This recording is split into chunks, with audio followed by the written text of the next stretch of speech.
নমস্কার বন্ধুরা, আমার চ্যানেলে সবাইকে স্বাগত। আশা করছি আপনারা সবাই ভালো আছেন, আমিও খুব ভালো আছি।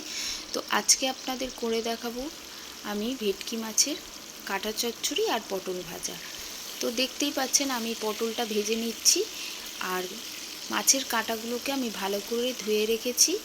এরপরে পটল ভাজা হয়ে গেলে আমি আলুগুলো একটু ভেজে নেব। আলুগুলো একটু ভেজে নেওয়ার পরে আমি এটাকে তুলে নেব। তারপরে দিয়ে দেব ফোড়নে একটু সাদা জিরে, তেজপাতা, এলাচ আর কটা লবঙ্গ। ফোড়নটা আমি দিয়ে দিলাম। এরপর দিয়ে দেব পেঁয়াজ।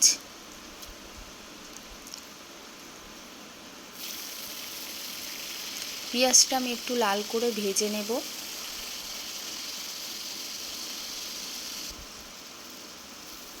তো আমি এর মধ্যে দিয়েছি একটা গোটা পেঁয়াজ।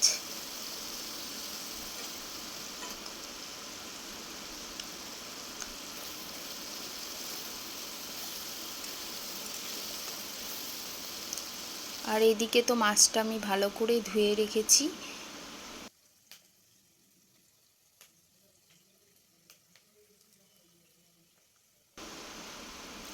এরপর আমি দিয়ে দেবো টমেটো, একটা পেস্ট করে রেখেছিলাম, সেটা আমি এর মধ্যে দিয়ে দিচ্ছি। তারপরে দিয়ে দেবো আদা, রসুন আর কাঁচা লঙ্কার একটা পেস্ট করে রেখেছি, সেটা আমি এর মধ্যে দিয়ে দেবো।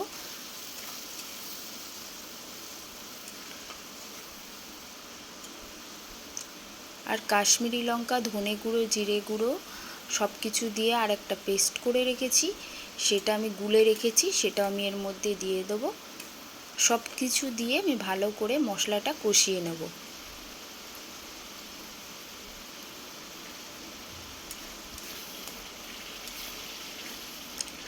দেখুন সব মশলাগুলো আমার এক একে দেওয়া হয়ে গেল। সব মাছগুলো আমি এর মধ্যে দিয়ে দিচ্ছি।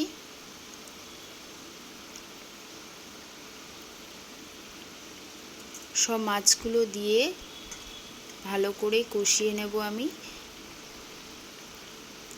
তারপরে আলুগুলো দিয়ে দেব।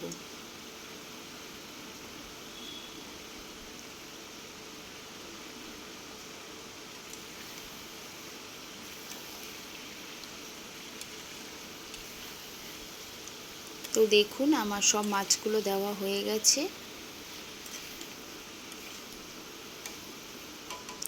দিয়ে দেবো সামান্য একটু হলুদ আর সামান্য একটু নুন। ভেটকি মাছের কাঁটা চচ্চড়িটা প্রায় মাংসের মতোই খেতে লাগে। তো আপনারা প্রায় বাড়িতে একবার করে দেখবেন, দারুণ লাগে। এটা দিয়েই আপনারা অনেকটা ভাত খেয়ে নিতে পারবেন।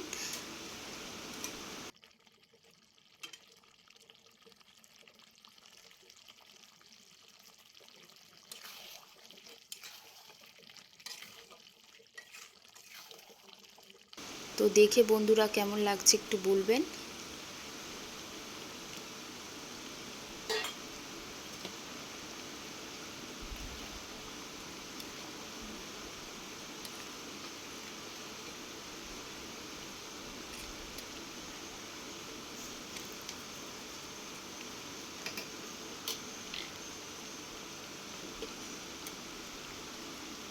তো আমি সামান্য একটু জল দিয়ে নিয়েছি, কারণ পুরো মাছের কাঁটাতেই পুরো শুকিয়ে যাচ্ছে, তাই আলুটা সিদ্ধ হওয়ার জন্য সামান্য একটুখানি জল দিলাম আর জলটা দিয়ে দিয়েছি। এবার আলুটা একটু সিদ্ধ হয়ে গেলেই আমার ভেটকি মাছের কাঁটা চচ্চড়ি রেডি। তো মশলার মধ্যে গরম মশলা দিয়ে দিয়েছি, আর গরম মশলা দিলাম না। তো সকলে ভালো থাকবেন, সুস্থ থাকবেন, সকলকে টাটা, বাই বাই।